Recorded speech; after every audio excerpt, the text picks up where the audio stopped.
ഇന്നത്തെ വീഡിയോ പച്ചമാങ്ങ രസം ആണ് കേട്ടോ. ഒരു പച്ചമാങ്ങ 4 പച്ചമുളക് ഗ്യാസിൽ വച്ച് ചുട്ടെടുത്ത്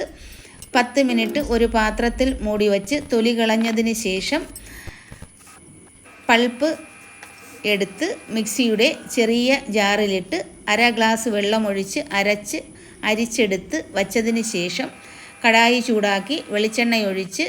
കടുകിട്ട് പൊട്ടിച്ച് 1 സ്പൂൺ ഉഴുന്ന് 1 സ്പൂൺ ജീരകം വറ്റൽമുളക് കുറച്ച് കറിവേപ്പില കൂടി ഇട്ട് മൂപ്പിച്ചതിന് ശേഷം ചെറിയ ഉള്ളി അരിഞ്ഞിട്ട് മൂപ്പിച്ച് കുറച്ച് വെളുത്തുള്ളിയും കൂടി ചതച്ചിട്ട് പച്ചമണം മാറുമ്പോൾ 1/2 സ്പൂൺ മഞ്ഞൾപ്പൊടി 1/2 സ്പൂൺ കുരുമുളക് പൊടി 1/2 സ്പൂൺ കായപ്പൊടി കൂടി ചേർത്ത്